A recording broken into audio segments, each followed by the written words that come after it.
जय हिंद, नमस्कार दोस्तों। मैं सुजीत सिंह आपके अपने YouTube channel magic of maths में आप सभी का स्वागत करता हूं। जैसा कि हमने पिछले वीडियो में नंबर सिस्टम के classification of number, unit, digit, factor, divisibility rule, ये सारे टॉपिक पढ़ चुके हैं। तो आइए आज हम आपके लिए नंबर सिस्टम से रिलेटेड कुछ क्वेश्चंस लेकर आए हैं। तो उन क्वेश्चनों को हम सॉल्व करते हैं। अभी हमने कोप्राइम,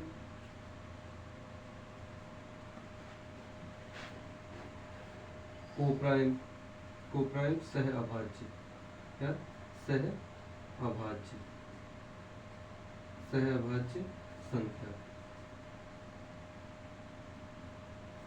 ये पढ़ना है। ट्विन प्राइम,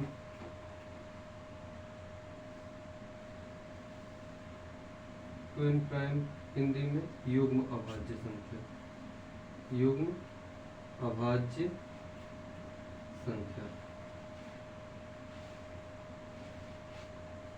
युग्म अभाज्य संख्या। इसके बाद में हमारा परफेक्ट नंबर,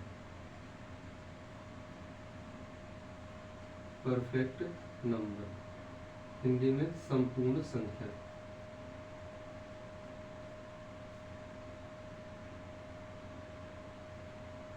संपूर्ण संख्या। तो हमारे ये टॉपिक रह गए थे, तो आज हम इनको कर लेते हैं। कोप्राइम क्या होता है, ट्विन प्राइम क्या होता है, परफेक्ट नंबर क्या होता है, सह अभाज्य संख्या, युग्म अभाज्य संख्या और संपूर्ण संख्या। तो आइए देखते हैं कोप्राइम नंबर क्या होता है। कोप्राइम नंबर एक ऐसी संख्या जिसमें कुछ भी कॉमन ना हो, जो दी हुई संख्याओं में कुछ भी कॉमन ना हो। एग्जाम्पल के लिए जैसे 2, 3, ये क्या बनाएंगी, कोप्राइम बनाएंगी। क्या बनाएंगी, कोप्राइम। इसके बाद में 5, 7 है ना, या तो 7, 19 है ना, मतलब ये सब क्या बनाते हैं, कोप्राइम। क्या होती हैं, कोप्राइम। जैसे कि 7, 9 है ना, या तो 4, 5, ये ऐसी संख्याएं क्या होती हैं, कोप्राइम होती हैं। मतलब जिनमें कुछ भी कॉमन ना हो, उभयनिष्ठ ना हो आपस में। इसके इसके कुछ पॉइंट्स हैं, आप नोट कर लीजिए। जैसे कि कोई भी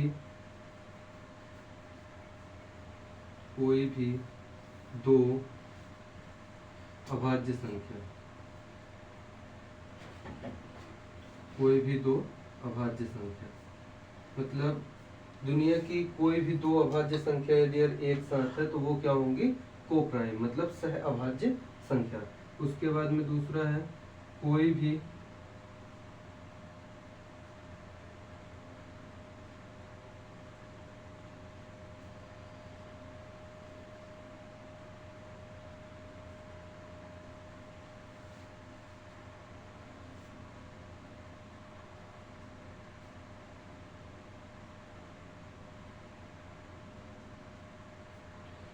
दो लगातार की विषम संख्या, कंजिक्यूटिव ऑड नंबर है ना। तो दो लगातार विषम संख्या यदि अगर होंगी तो वो क्या होंगी, कोप्राइम बनाएंगी, मतलब सह अभाज्य संख्या। उसके बाद में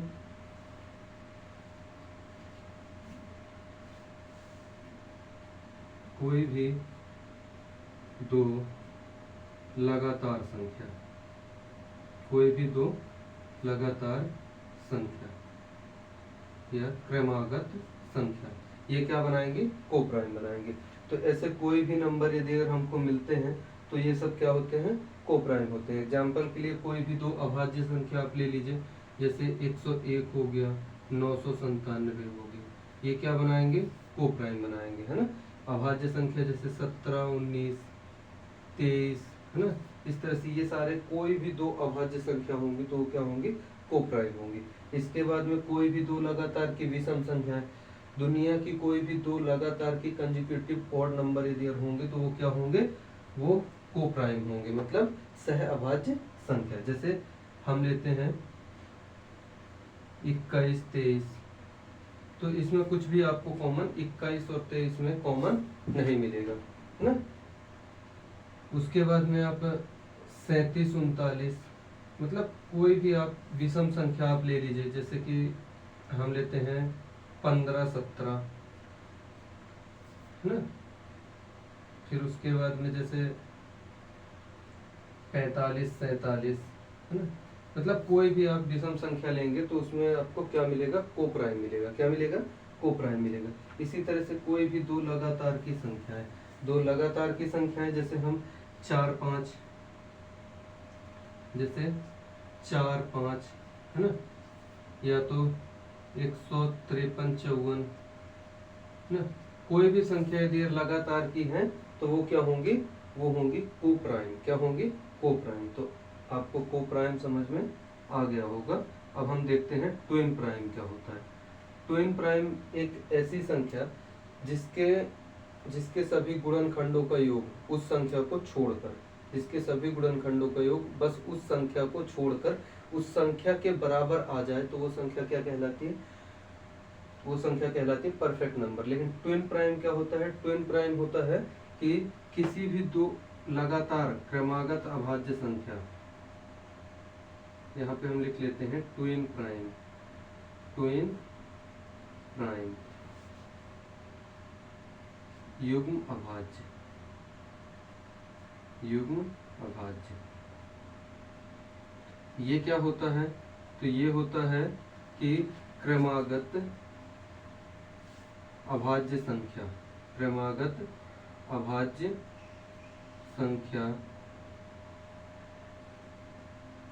में दो का अंतर, दो का अंतर,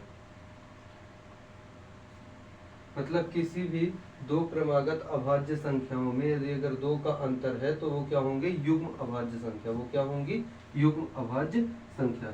जैसे 5 7, 5 और 7 क्या है, क्रमागत अभाज्य संख्या है और इनमें कितने का गैप है, 2 का गैप है। कितने का गैप है, 2 का गैप है। इसी तरह से 11 13, 17 19 है ना, इस तरह से 41 43, तो इन सब में कितने का गैप है, 2 का गैप है। तो ये क्या होंगे, ट्विन प्राइम नंबर होंगे। क्या होंगे, ट्विन प्राइम मतलब युग्म अभाज्य संख्या। को प्राइम आपको समझ आ गया, ट्विन प्राइम समझ आ गया। इसके बाद में हम देखते हैं परफेक्ट नंबर क्या होता है। क्या, परफेक्ट नंबर, जिसको हम बोलते हैं संपूर्ण संख्या। क्या बोलते हैं, संपूर्ण संख्या। संपूर्ण संख्या वह संख्या है कि जिसके सभी गुणनखंडों का योग उस संख्या को छोड़कर, है ना, जिसके सभी गुणनखंडों का योग उस संख्या को छोड़कर उस संख्या के बराबर हो, उस संख्या के बराबर हो, तो वो क्या कहलाता है, परफेक्ट नंबर। क्या कहलाता है, परफेक्ट नंबर। एग्जाम्पल के लिए जैसे 6 8 12 है ना, देखते हैं इनमें से कौन सा परफेक्ट नंबर है। तो परफेक्ट नंबर हम क्या बोले कि जिस उसके सारे गुणनखंडों का योग उस संख्या को छोड़कर, है ना, उसके सारे गुणनखंडों का योग उस संख्या को छोड़कर उस संख्या के बराबर आना चाहिए, उस संख्या। तो योग हम देखते 2 + 3, इसके गुणनखंड क्या होंगे, 1 2 और 3 और एक 6, लेकिन हम उसको नहीं लेते हैं, उसको नहीं लेते हैं। तो इनका योग करते हैं तो कितना आता है, 3 2 5 और एक 6। तो हमारा 6 क्या हो गया, परफेक्ट नंबर। क्या हो गया, परफेक्ट नंबर। और इससे पहले हम देखते हैं 3 का यदि करते हैं तो 3 किससे मिलकर बनता है, 1, है ना, 1 और 3 से, तो हम उसको तो लेंगे नहीं, तो हमारा क्या बनता है, 1 बस। तो 1, इसका योग कितना आएगा, 1 आएगा, इसलिए ये परफेक्ट नंबर नहीं है।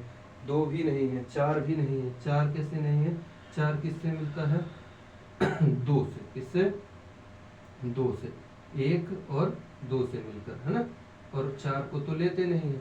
तो हमारा ये इसका टोटल कितना आता है, 3। तो हमारा टोटल उस संख्या के बराबर आ जाए तो वो संख्या क्या होती है, परफेक्ट नंबर। क्या होती है, परफेक्ट नंबर। इसलिए इसी तरह हम 8 का चेक करते हैं तो 8 के गुणनखंड क्या होंगे, 1 होगा, 2 होगा, है ना, 4 होगा और उसके अलावा 8 खुद होगा।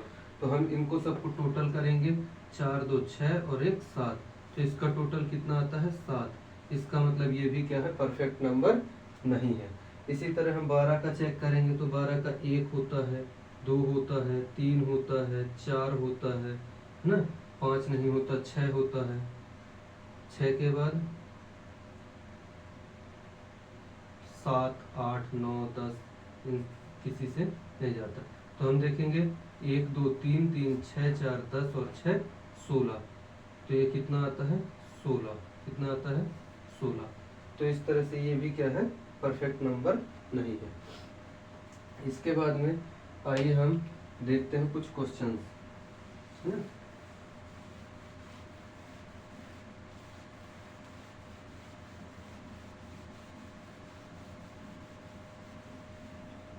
अब हम नंबर सिस्टम से रिलेटेड कुछ क्वेश्चंस सॉल्व करेंगे। जैसे क्वेश्चन नंबर फर्स्ट होगा हमारा, हमने रेशनल इरेशनल परिमेय अपरिमेय पढ़ा हुआ है, तो हम पहला क्वेश्चन बनाते हैं। इनमें से कौन परिमेय नहीं है? परिमेय नहीं है। ऑप्शंस हैं जैसे √16, उसके बाद में 3.14 पाई या 22/7। तो आपको बताना है इनमें से कौन सा परिमेय नहीं है। तो √16, हम क्या, परिमेय की परिभाषा क्या होती है रेशनल की? जिसको p/q के फॉर्म में लिखा जा सके तो वो क्या होता है? परिमेय होता है। जिसकी कोई एक लिमिट होती है तो वो क्या होता है? परिमेय होता है। तो हम देखेंगे √16 की वैल्यू क्या होती है? 4। तो 4 को हम p/q के फॉर्म में लिख सकते हैं, मतलब ये क्या है? Rational number. 3.14, इसको भी हम यदि अगर तोड़ेंगे तो ये p/q के फॉर्म में लिख सकते हैं, तो ये क्या होगा? Rational number. 22/7 पहले से ही p/q के फॉर्म में लिखा हुआ है, तो ये क्या होगा? Rational number. तो हमारा पाई क्या है? इरेशनल नंबर, अपरिमेय संख्या, अपरिमेय संख्या। पाई क्या है? अपरिमेय संख्या। और एग्जाम में आते हैं ऐसे क्वेश्चंस, है ना। आइए हम देखते हैं क्वेश्चन नंबर 2। क्वेश्चन नंबर 2 है कि सबसे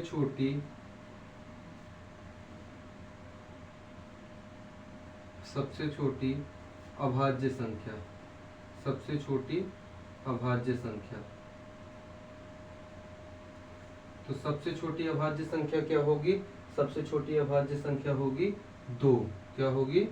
2। इसी तरह से एक क्वेश्चन और बनता है कि सबसे छोटी सम अभाज्य संख्या, तब भी हमारा आंसर क्या होगा? 2। क्या होगा? 2। उसके बाद में सबसे छोटी विषम अभाज्य संख्या, क्या? विषम अभाज्य संख्या, तो वो हमारा आंसर क्या हो जाएगा? 3। क्या हो जाएगा? 3, है ना। उसके बाद में सबसे छोटी समभाज्य संख्या, सबसे छोटी समभाज्य संख्या,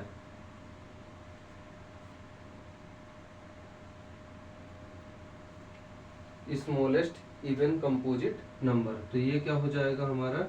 4। क्या हो जाएगा? 4। क्या हो जाएगा? 4। इसी तरह से सबसे छोटी विषम भाज्य संख्या, मतलब कि स्मॉलेस्ट कंपोजिट ऑड नंबर, तो क्या हो जाएगा हमारा? 9। क्या हो जाएगा? 9, मतलब विषम भाज्य संख्या, विषम भाज्य संख्या। तो यहाँ से देखिए हमारे कितने क्वेश्चन बने? हमारे यहाँ पे 4-5 क्वेश्चन यहीं से बन गए। सबसे छोटी अभाज्य संख्या, सबसे छोटी सम अभाज्य संख्या, सबसे छोटी विषम अभाज्य संख्या, सबसे छोटी सम भाज्य संख्या, सबसे छोटी विषम भाज्य संख्या। इसके बाद में हमारा क्वेश्चन अभाज्य संख्या से क्या बनता है? जैसे हम बोले 41 से 79 तक, कहाँ तक? 41 से 79 तक कितनी अभाज्य संख्याएं होंगी? कितनी अभाज्य संख्या होंगी? 41 से 79 तक कितनी अभाज्य संख्या होंगी? तो इसके लिए हमने आपको एक ब्रह्मास्त्र दिया हुआ है, ब्रह्मास्त्र नंबर। जैसे नंबर कौन सा था? 4, 4, 2, 2, 3, 2, 2, 3, 2, 1, 44, 223, 223, 21।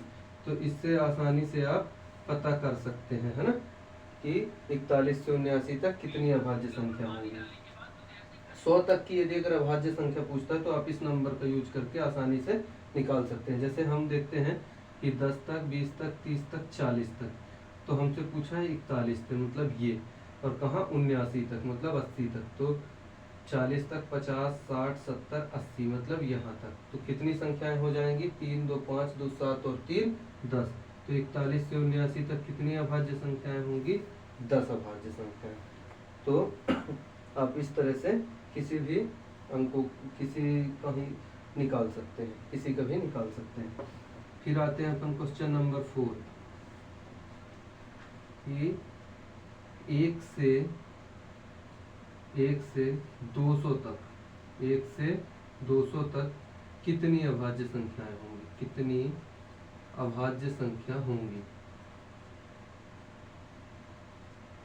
1 से 200 तक कितनी अभाज्य संख्या होगी? तो हमने आपको कल लिखवाया था कि 1 से 50 तक कितनी होती हैं? 15, और 51 से 100 तक कितनी होती हैं? 10। तो 1 से 100 तक कितनी हो गई? 25। 1 से 200 तक 46, और 1 से 500 तक 95, और 1 से 1000 तक कितनी? 168, 168। तो इसको आप याद कर लीजिए। 1 से 50 तक, 51 से 100 तक, 1 से 100 तक, उसके बाद में 1 से 200 तक, 1 से 500 तक, और 1 से 1000 तक। इसको आप नोट कर लीजिए, और इसको नोट कर लीजिए, और इसको नोट कर लीजिए। इससे आप अभाज्य संख्या निकाल पाएंगे, है ना। इसके बाद में तो हमारे 1 से 200 तक कितनी अभाज्य संख्याएं हैं? 46। कितनी है? 46। तो इसका आंसर हो जाएगा 46। इसके बाद में अभाज्य संख्या से एक क्वेश्चन बनता है कि जैसे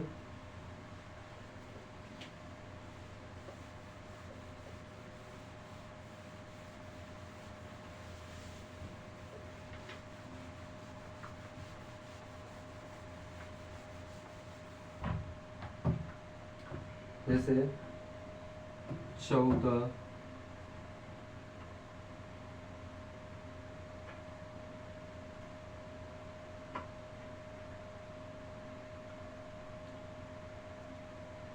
14, 47, 57, उसके बाद में 14, 43, 93, उसके बाद में 14,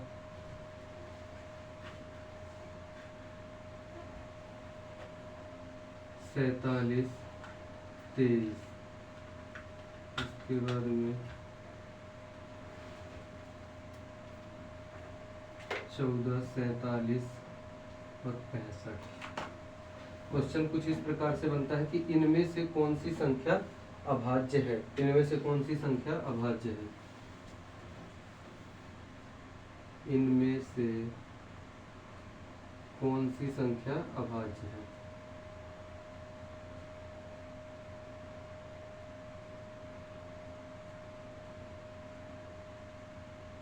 इनमें से कौन सी संख्या अभाज्य है? तो हम कैसे, हम एक फॉर्मूला बताए थे आपको। फॉर्मूला क्या था? 6n plus minus 1। 6n plus minus 1 मतलब दुनिया की जितनी भी अभाज्य संख्याएं होंगी वो सारी किस फॉर्म में होंगी? 6n प्लस माइनस 1 में होंगी। मतलब 6 के गुणज से या तो एक ज़्यादा और या तो एक कम होंगी, या तो एक ज़्यादा या तो एक कम होंगी। तो हम इसमें से चेक करेंगे। जैसे 6 दूनी 12, 2 6 चौके 24, 6 एकम 6, 6 दूनी 12, 3 बचा 6 6 36। ये कितना ज़्यादा है? एक ज़्यादा है। कितनी ज़्यादा है? एक ज़्यादा है। इसको चेक करेंगे तो ये आज ये कट जाएगा।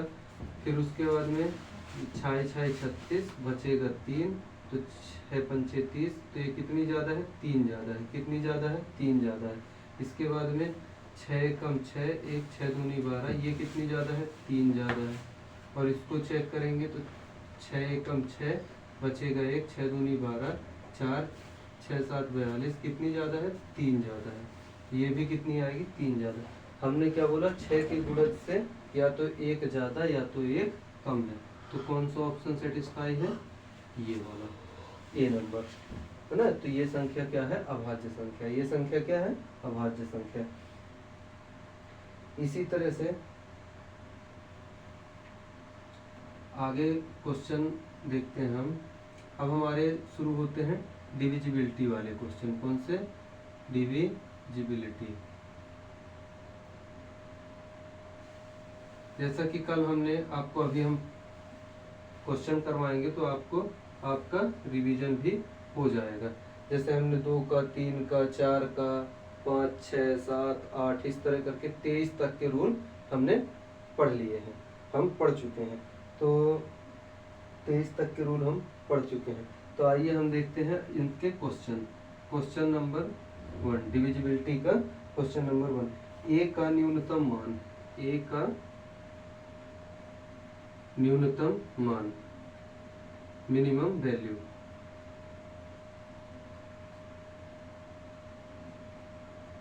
ए का न्यूनतम मान जिसके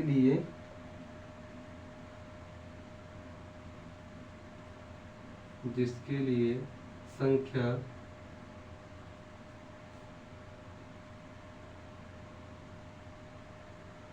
638A435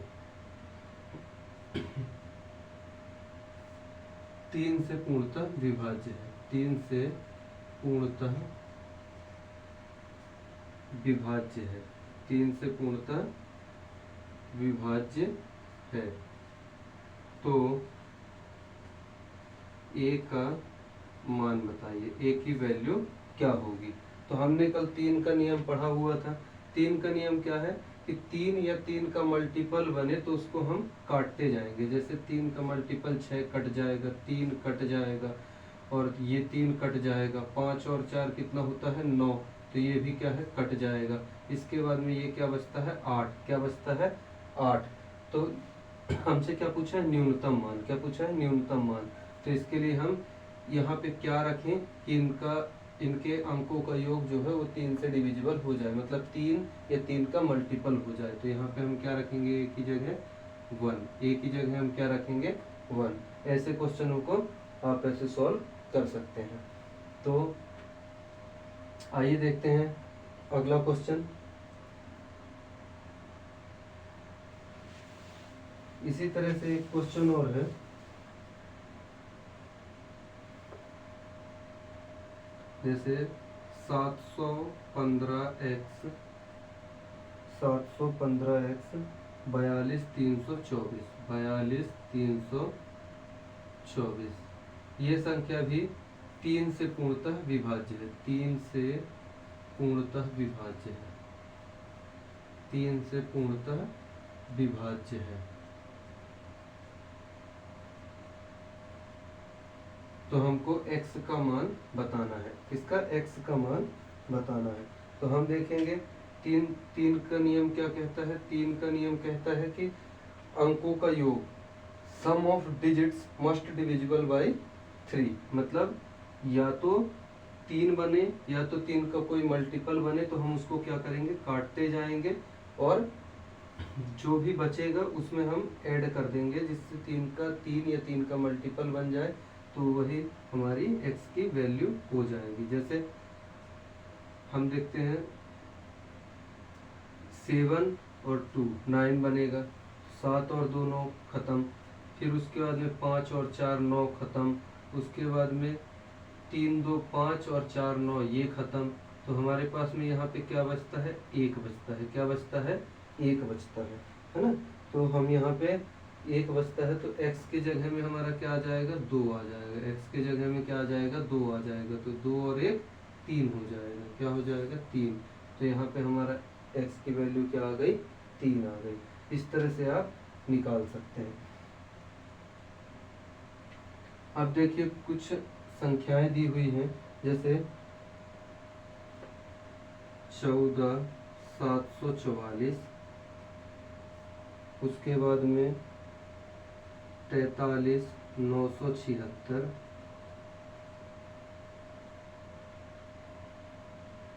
28856, उसके बाद में 57,228, 57,228। हमको बताना है कि इनमें से कौन सी संख्या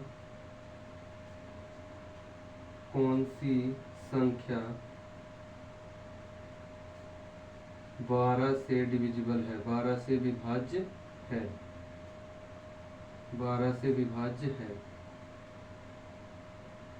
तो 12 का नियम क्या बताए थे हमने? 12 का नियम हमने बताया था कि 3 और 4 दोनों का नियम लगेगा।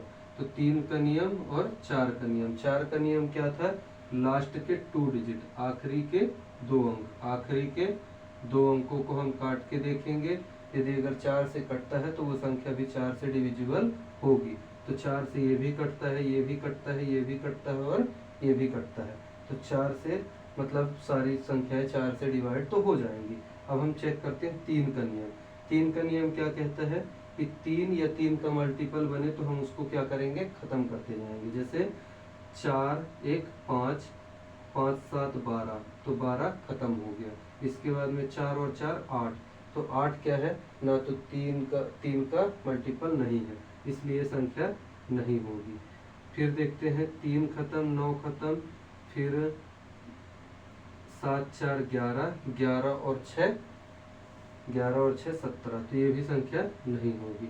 इसके बाद में 8 2 10, 10 8 18 खत्म, फिर ये 5 6 11, तो 11 3 का मल्टीपल नहीं है, इसलिए हम आगे देखते हैं 5 7 12 खत्म, 2 2 4 8 12, तो 12 क्या होगा? 3 से डिविजिबल होगा, इसलिए यही संख्या क्या है? सेटिस्फाई कर रही है, यही ऑप्शन सेटिस्फाई कर रहा है। 57,228 12 से पूर्णतः विभाज्य होगा, 12 से पूर्णतः विभाज्य होगा। तो आइए हम अगले क्वेश्चन की तरफ चलते हैं।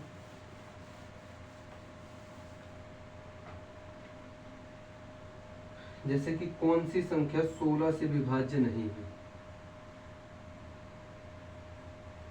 कौन सी संख्या 16 से विभाज्य नहीं है?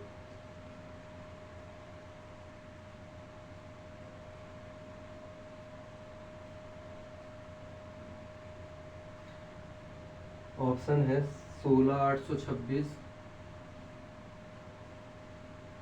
उसके बाद में 17,776, फिर है 51,68 और है 18,016। अब आपको बताना है कि इनमें से कौन सी संख्या है जो 16 से विभाज्य नहीं है। तो 16 का नियम हमने क्या बताया था? लास्ट के 4 डिजिट, आखिरी के 4 अंक, आखिरी के 4 अंक। क्यों? क्योंकि ये 2 की पावर 4 होता है, 2 की पावर 4 होता है, तो आखिरी के 4 अंक। और 2 की पावर 3 8, 8 में क्या करते हैं? आखिरी के 3 अंक, 4 में आखिरी के 2 अंक। इस तरह से 16 में क्या होगा? आखिरी के 4 अंक। तो आखिरी के 4 अंक हम देखेंगे 16 से विभाज्य है या नहीं। तो 16 चौके 64 बचा 4, 16 दूनी 32 बचा 10, तो 106, 106 16 से डिवाइड नहीं होगा। फिर 16 चौके 64, 13 137, 16 128 और 9 16 छक्का 96, तो ये क्या है? ये 16 से विभाज्य हो रहा है।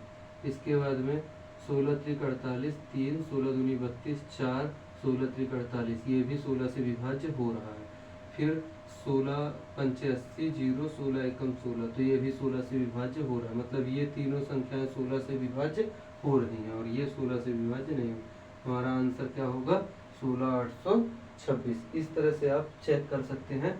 आखिरी के 4 अंक को 16 से भाग करके देखेंगे, यदि अगर भाग चला जाता है तो वो नंबर भी 16 से विभाज्य है, और यदि नहीं जाता तो नहीं है।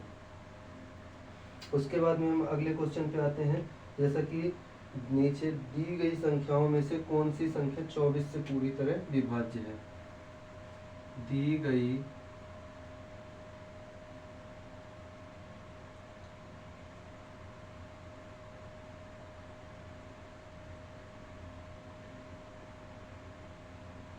24 से पूरी तरह विभाज्य।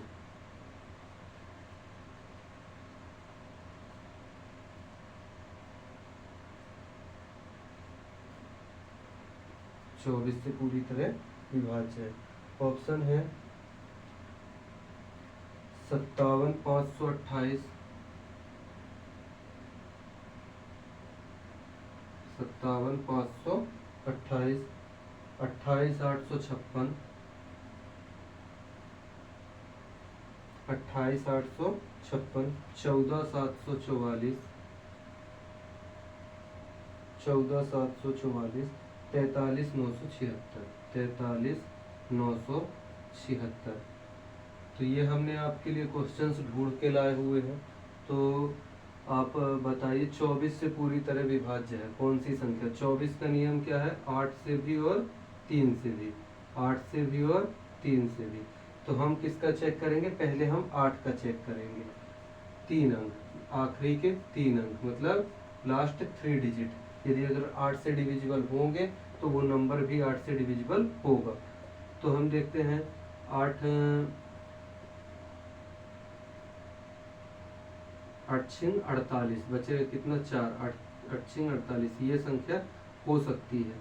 फिर उसके बाद में 8 एकम 8, 8 सत्ते 56, ये भी हो सकती है। 8 8 नाम 72, 2 8 त्रिक 24, ये भी हो सकती है। फिर 8 एकम 8, 8 दूनी 16, 8 दूनी 16, ये भी हो सकते हैं। 8 का नियम सब में सेटिस्फाई हो रहा है। अब हम 3 का नियम चेक करते हैं। तो 7 5 12 खत्म है ना, 5 2 7 8 15, ये हो सकती है, यही संख्या हो सकती है, क्योंकि इसमें 3 का भी नियम है सेटिस्फाई कर रहा है और 8 का भी नियम सेटिस्फाई कर रहा है। तो हमारी ये संख्या हो सकती है, लेकिन हम बाकियों को भी चेक कर लेते हैं। जैसे 8 2 10, 8 18 खत्म, 6 5 11, 11 3 से डिविजिबल नहीं है, मतलब ये संख्या नहीं हो सकती। फिर 4 1 5 7 12 खत्म, 4 4 8, 8 भी 3 से डिविजिबल नहीं है, इसलिए ये भी संख्या नहीं हो सकती है।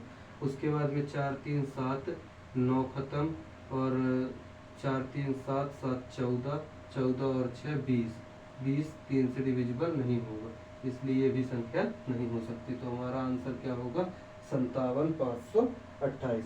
इस तरह से हम चेक कर सकते हैं।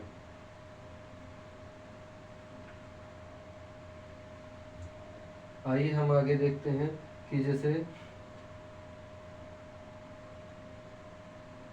लिखा है 725 x 3 9 से विभाज्य है, 9 से विभाज्य है, 9 से विभाज्य है। तो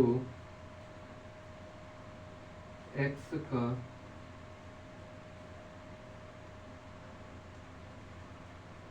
का मान बताएं, मतलब x की वैल्यू क्या होगी यदि ये संख्या 9 से डिविजिबल है।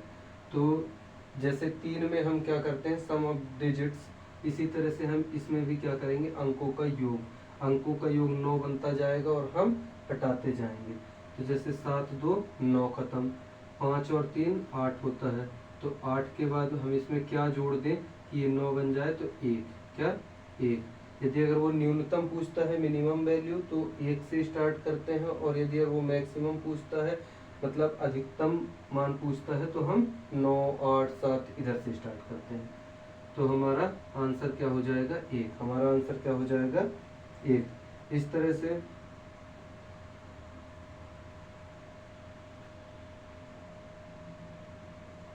एक नंबर दिया हुआ है 247 x 8 यदि 44 से विभाज्य है, 44 से विभाज्य है,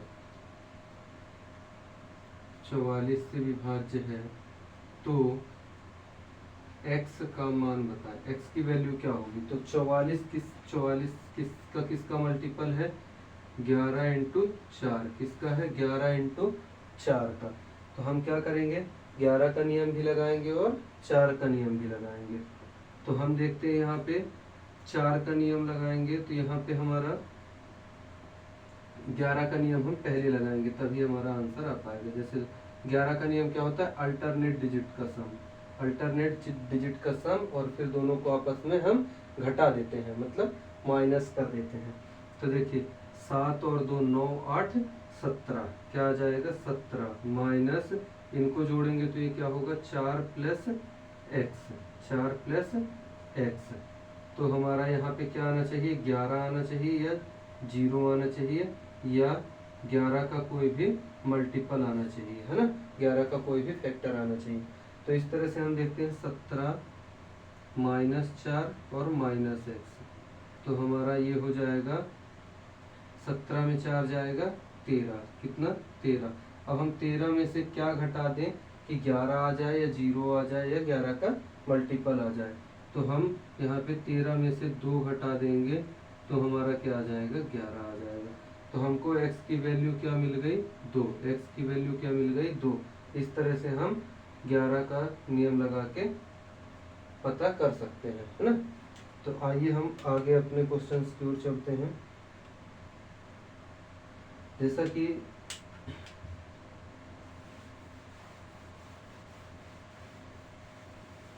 एक बहुत ही इम्पोर्टेंट फैक्ट होता है, जैसे 7 11 13, 7 11 और 13, 7 11 13 का रूल क्या होता है, 7 11 13 का रूल होता है ABC ABC, मतलब हर 3 अंकों के बाद संख्या क्या होती है रिपीट होती है, हर 3 अंकों के बाद संख्या क्या होती है रिपीट होती है।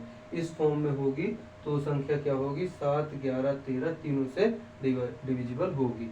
जैसे 1 2 3 1 2 3, इस संख्या को आप काट के देख लीजिएगा, ये 7 से भी कटेगा, 11 से भी कटेगा और 13 से भी कटेगा, है ना। तो इस तरह संख्या जो आती है तो 7 11 13 से डिविजिबल होगी।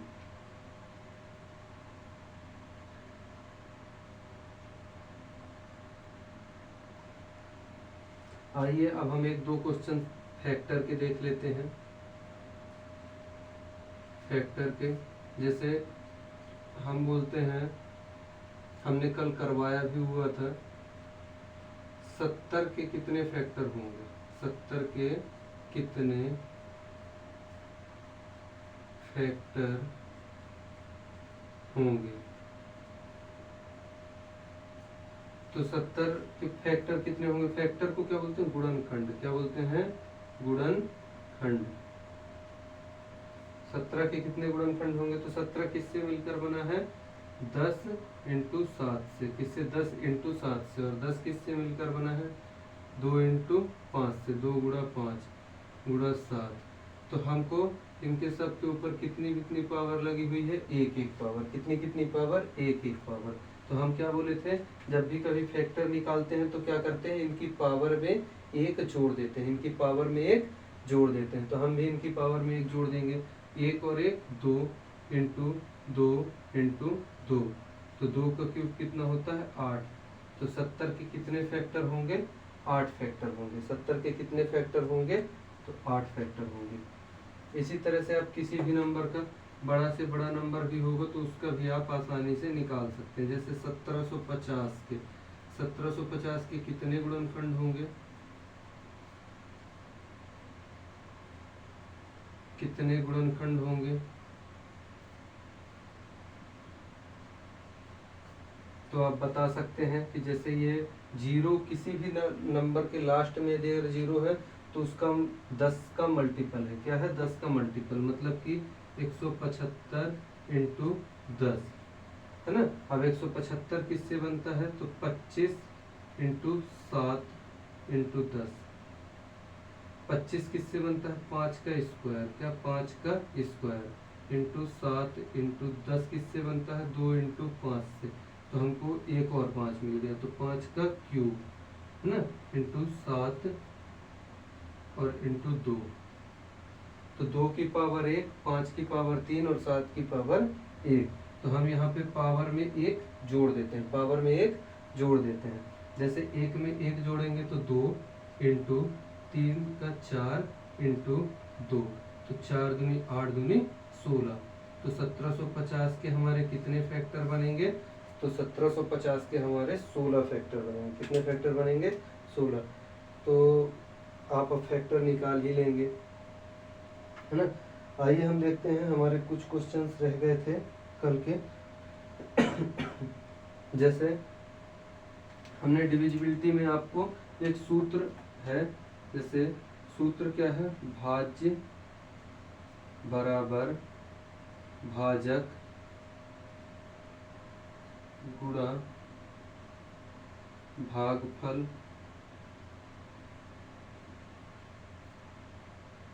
Minus शेषफल, minus शेषफल। इस फॉर्मूले को भी आप नोट डाउन कर लीजिए, और इस फॉर्मूले के यूज से हमारे काफ़ी क्वेश्चन सॉल्व हो जाते हैं। भाज्य बराबर भाजक गुणित भागफल माइनस शेषफल।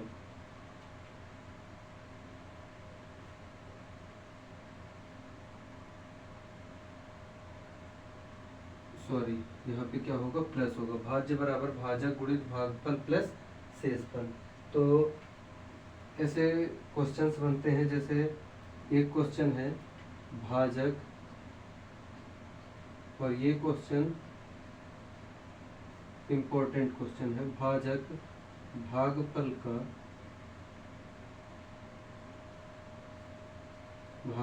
का 24 गुना है,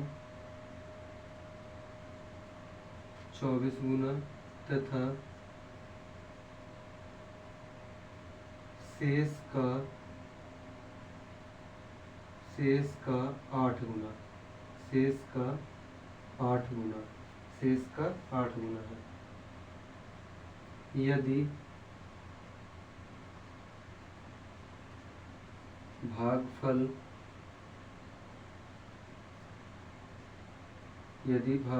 18 है तो, यदि भागफल 18 है तो भाज्य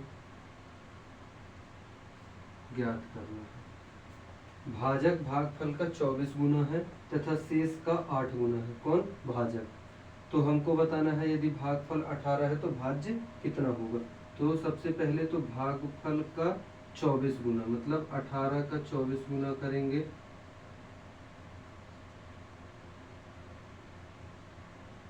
18 चौके 72, 7 18 दूनी 36 और 7 43। तो हमारा कितना आ गया, 432। हमारा भाजक निकल के आ गया 432, और शेष का 8 गुना है। जो भाजक है वो शेष का 8 गुना है, मतलब कि जो भी शेषफल होगा, शेषफल को हम क्या बोलते हैं, रिमाइंडर का 8 गुना। तो हम इसको 8 से भाग करेंगे तो हमारा 8 पंचे 40 और 8 चौके 32। तो हमारा रिमाइंडर क्या आ जाएगा, 54 रिमाइंडर आ गया। और ये हमारा क्या आ गया, 432 हमारा भाजक आ गया, जिसको हम क्या बोलते हैं, डिवाइजर। क्या बोलते हैं, डिवाइजर। ये क्या आ गया, डिवाइजर आ गया। और उसके बाद में भागफल हमारा दिया हुआ है 18, जिसको हम क्या बोलते हैं, क्वेसेंट। क्या बोलते हैं, क्वेसेंट। और इसके बाद में हमको क्या पता करना है, डिविडेंडो। क्या पता करना है, डिविडेंडो। इसको हम शॉर्ट फॉर्म में फॉर्मूला लिख देते हैं, डी मतलब dividend equal to small d divisor into quotient plus remainder, plus reminder.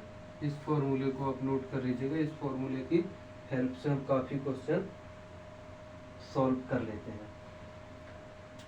तो आइए हम इसको सॉल्व करते हैं। जैसे हमारा क्या है, कैपिटल डी। तो कैपिटल डी हमारा क्या है, हमको निकालना है। कैपिटल डी हमको निकालना है। स्मॉल डी डिवाइजर हमको दिया हुआ है कितना, 432 इंटू क्वेसेंट 18। भागफल कितना है,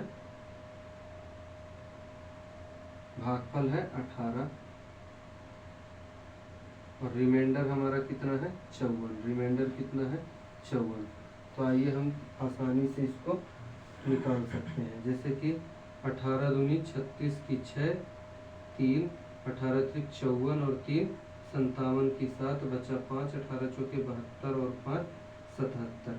ये आ गया 7776 प्लस 54, 6 4 10, 7 5 12 1 13, 7 1 8 और ये 7। तो 7830 हमारा क्या आ गया, हमारा आंसर आ गया।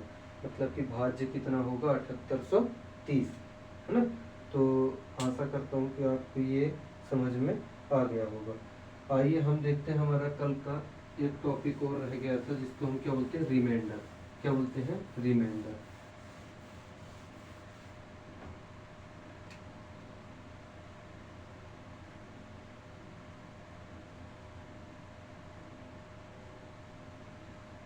रिमाइंडर, रिमाइंडर को हिंदी में क्या बोलते हैं, शेषफल। क्या बोलते हैं, शेषफल।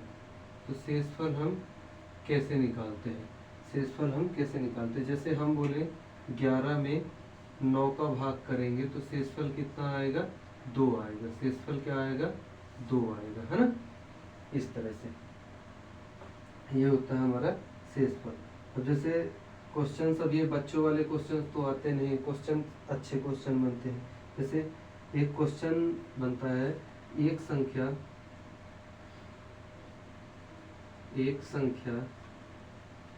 मैं जो ये क्वेश्चन करवा रहा हूँ सारे इम्पोर्टेंट क्वेश्चन हैं।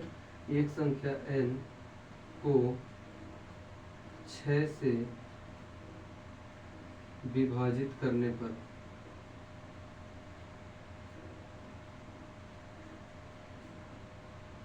एक संख्या n को 6 से विभाजित करने पर 2 शेषफल प्राप्त होता है। 2 शेषफल प्राप्त होता है, 2 शेषफल प्राप्त होता है। तो n² प्लस n प्लस 2 को 6 से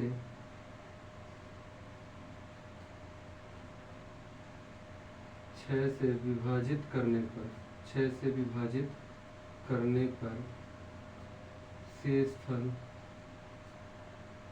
क्या प्राप्त होगा, रिमाइंडर क्या मिलेगा। तो हम जब भी कभी इस तरह का क्वेश्चन आता है कि n को 6 से विभाजित करने पर शेषफल इतना मिलता है ना, या तो किसी से विभाजित करने पर उतना शेषफल मिलता है, तो हम क्या करते हैं, जो हमारा ये जो यहाँ पे शेषफल प्राप्त होता है वही हमको आंसर में भी वही शेषफल प्राप्त होता है। जैसे हम n की जगह क्या रखेंगे, 2 रखेंगे, जो शेषफल प्राप्त होता है वही हम n की जगह पे रखेंगे। तो 2 का स्क्वायर 4 प्लस 2 प्लस 2, 4 2 6 2 8। अब 8 को हम 6 से भाग करेंगे तो हमको कितना प्राप्त होगा, 2 शेषफल प्राप्त होगा। कितना प्राप्त होगा, 2 शेषफल प्राप्त होगा। इस तरह से आप निकाल सकते हैं। आइए हम आगे क्वेश्चन देखते हैं। जैसे हमारा अगला क्वेश्चन है 34 इंटू 45। 34 इंटू 45, इसको 11 से भाग करेंगे तो शेषफल क्या प्राप्त होगा। तो बहुत से बच्चे क्या करेंगे, इनका गुणा करेंगे और उसके बाद 11 से भाग करेंगे, लेकिन हम ऐसा नहीं करेंगे। हम यहीं पे देखेंगे 11, इसको 34 को 11 से भाग करेंगे तो कितना बचेगा, 1 बचेगा। और यहाँ पे 45 को भाग करेंगे तो 1 बचेगा, और 1 का गुणा 1 में करेंगे तो 1 ही आएगा। तो हमारा रिमाइंडर कितना बचेगा, 1 बचेगा इनको भाग करने पे, है ना। इसके बाद में ऐसे ही एक क्वेश्चन और बनता है रिमाइंडर से। जैसे 23 into 34 into 45 into 56 into 67 into 78, है ना। इस तरह से इनको 11 से विभाजित करने पर हमारा शेषफल क्या प्राप्त होगा। तो फिर से देखेंगे, इसमें 11 दूनी 22, तो 1 बचेगा, इधर भी 1 बचेगा, इधर भी 1 बचेगा, इधर भी 1 बचेगा, इधर भी 1 बचेगा, और जब गुणा करेंगे तो 1 ही आएगा। तो इतनी बड़ी संख्या को देख के घबराना नहीं है, हमको दिमाग लगाना है कि इनमें सब में 1 1 कम है, और जब 1 का गुणा करते हैं तो 1 ही आता है। इसी प्रकार से एक सवाल और है 32 into 33 into 34 into 35 into 36 into 37 into 38 into 39 को 17 से भाग करने पर, किससे, 17 से भाग करने पर हमारा शेषफल क्या बचेगा। तो हम देखते हैं कि इसमें 17 का मल्टीपल भी है, 17 दूनी 34, तो ये क्या पूरा जा रहा है भाग, क्या हो रहा, पूरा जा रहा है भाग। तो यहाँ पर रिमाइंडर क्या बचेगा, 0, रिमाइंडर क्या बचेगा, 0। और ये जब 0 को किसी भी नंबर से गुणा करते हैं तो हमारा क्या आता है, जीरो ही आता है। तो हमारा रिमाइंडर क्या बचेगा, जीरो बचेगा। क्या बचेगा, जीरो।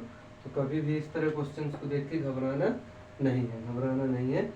हमको देखना है यदि कोई भी संख्या कट रही है, यदि पूरी कट रही है, तो उसका रिमाइंडर भी जीरो ही बचेगा। ठीक है, तो आगे हम देखते हैं कुछ इम्पोर्टेंट क्वेश्चन है। इम्पोर्टेंट क्वेश्चन में जैसे एक क्वेश्चन है 2 की पावर 305, 2 की पावर 305 प्लस 303 प्लस 303, इसको हम 9 से भाग करेंगे, इसको हम 9 से भाग करेंगे तो हमारे पास में रिमाइंडर क्या बचेगा, रिमाइंडर क्या बचेगा, शेषफल क्या बचेगा।